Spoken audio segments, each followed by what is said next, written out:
Would you ever have pictured where you started from and where you are now? Do you think you ever could have imagined? I never imagined this life. I didn't even know that you could be a professional climber or skier. And never thought about being a photographer, much less a filmmaker. Growing up, my parents were pretty traditional minded in terms of what kind of career I was gonna have. A lawyer, doctor, Sounds like finance. Africa. The pivotal moment was just deciding to go against that and being like, the thing I really care about is climbing and skiing and being in the mountains.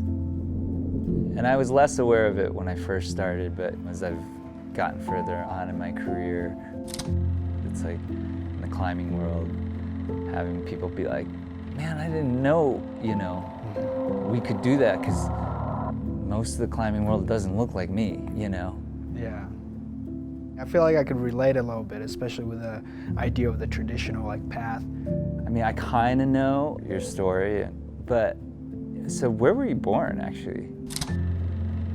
I was born in Much, India, so it's just a small town outside of Kampala in Uganda. Different life, definitely a little different from Wyoming. Yeah. I'd say. What did your parents do? I didn't know where my mom was when I was young, so Right. my grandmother really played that role. She was a farmer. Every morning she would get up and go to the crops, till the land. I have to ask, how did you go from there to snowboarding? So I came to America right after 2003. Snowboarding was an after-school program that was used to rehabilitate kind of my upbringing and just normalize me into the American culture.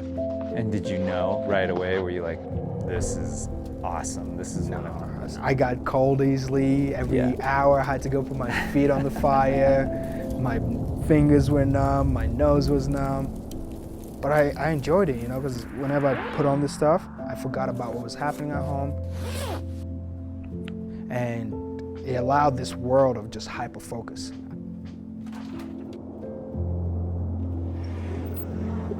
So give me a little bit of a roadmap. So you're 11. You find out that you have a mom that you never knew. Yeah. She's in the States. She's waiting for you there, and now you're going to the States. I remember when I got off the flight, my mom gives me a handshake. First time I see her, she's like, I'm your mother, I'm so proud of you. And the fifth word that comes out of her mouth, I want you to be a doctor.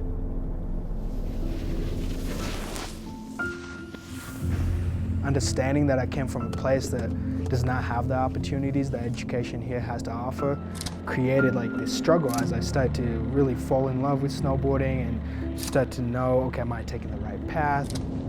I told myself I want to go for the Olympics. I want to represent my country, knowing it was such a far-fetched goal that was the same in my mind as being a doctor was to my mom. Totally get that push and pull. Yeah.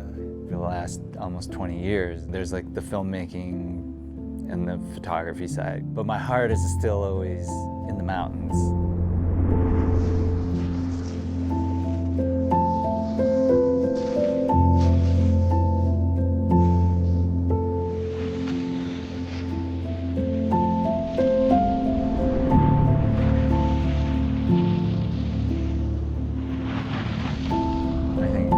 Diversity and inclusivity, but that's not just in climbing or skiing or snowboarding.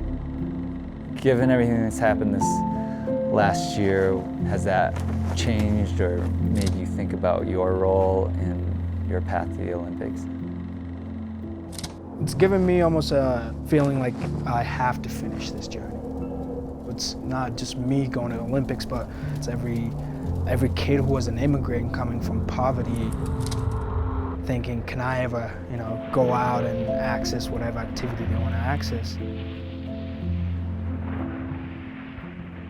I'm so close to seeing it through, but with COVID, with lockdowns, taking 12 competitions down to 6. 3 competitions going bad is 7 years of work kind of not coming to reality. Trajectory in just about the entire country. That's a lot of pressure. Yeah. Pressure can be good. unreasonable pressure though, where you're like, oh yeah, if I don't get this, then those 7 years were lost.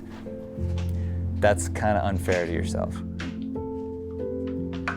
I always think that it's good to have these like really insane, outrageous, seemingly impossible goals, because you learn over time that whether or not you get there, that process it pushes you into is what really matters. You could be a first for the country of Uganda. It's almost like you have to be, to some degree, unattached to the outcome. Yeah.